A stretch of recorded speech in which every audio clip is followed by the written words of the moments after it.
ইন্নামাল মুমিনুনাল্লাযীনা ইযা যুকিরাল্লাহু ওয়াজিলাত কুলুবুহুম ওয়া ইযা তুলিয়াত আলাইহিম আয়াতুহু যাদাতুহুম ঈমানা। কার কথা ভাই? আল্লাহর কথা। যারা কোরআন পড়বে, কোরআনের কথা শুনবে, কোরআন অনুযায়ী আমল করবে, আল্লাহ পাক বলেছেন যাদাতুহুম ঈমানা, আল্লাহ রাব্বুল আলামিন তাদের ঈমানও বাড়িয়ে দেয়। সুবহানাল্লাহ পড়েন। আব্দুল উজ্জাকে আমার নবী যে এই কথা বললেন, আব্দুল উজ্জা মসজিদে নববীর ভেতরে চলে গেলেন। দিনের বেলা কোরআন পড়ে, রাত্রি বেলা কোরআন পড়ে, রাত্রিবেলা এত জোরে জোরে কোরআন পড়ে, আব্দুল উজ্জার কারণে অন্যান্য সাহাবীরা ঘুমাতে পর্যন্ত পারে না। অন্যান্য সাহাবীরা নবীজির কাছে চলে গেলেন নালিশ করার জন্য, যে বলতেছে নবী মুহাম্মদুর রাসূলুল্লাহ সাল্লাল্লাহু আলাইহি ওয়াসাল্লাম এমন একজন সাহাবীকে আপনি আমাদের মাঝে পাঠিয়েছেন, রাত্রিবেলা এত জোরে জোরে কোরআন তেলাওয়াত করে, তার জোরে জোরে কোরআন তেলাওয়াতের কারণে আমরা ভালো করে ঘুমাতেই পারি না।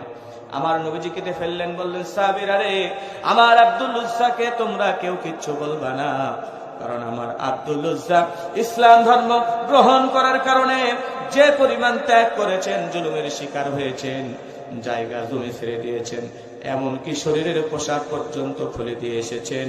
আব্দুল উজ্জা যে পরিমাণ ইসলামের জন্য ত্যাগ করেছে, তোমরা সবাই মিলে আব্দুল উজ্জার মতো ত্যাগ করতে পারো নাই। সুবহানাল্লাহ বলেন।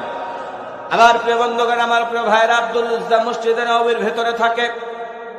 অষ্টম হিজরিতে মক্কা বিজয়ের পরে নবম হিজরিতে আমার নবীজি যখন তাবুকের যুদ্ধের জন্য ডাক দেয়, সমস্ত সাহাবীদেরকে বলা হলো, ও সাহাবীরা, তোমরা তোমাদের সামর্থ্য অনুযায়ী দ্বীনের জন্য ব্যয় করো, ইসলামের জন্য ব্যয় করো।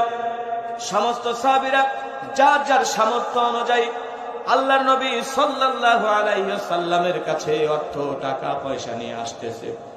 হযরত আবু বকর রাদিয়াল্লাহু তাআলা আনহু একটা টোপলা নিয়ে আমার নবীজির সামনে হাজির হয়েছেন।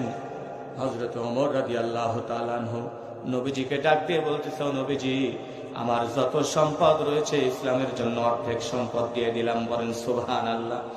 হযরত ওসমান রাদিয়াল্লাহু তাআলা আনহু বলতেছে, নবীজি, যত সম্পদ আমি উপার্জন করেছি 3 ভাগের 1 ভাগ আমি দ্বীনের জন্য, ইসলামের জন্য দিয়ে দিলাম।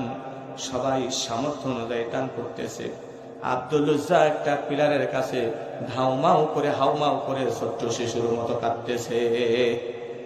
আমার নবীজি বলতেছে, ওই পিলারের কাছে কাঁদে কারে? সাহাবীরা বলতেছে, ইয়া রাসূলুল্লাহ, ইয়া হাবিবাল্লাহ, আপনার আব্দুল উজ্জা কাঁদে। আব্দুল উজ্জাকে ডাক দিয়ে আনা হলো, আব্দুল উজ্জা, তুমি কাঁদো কেন?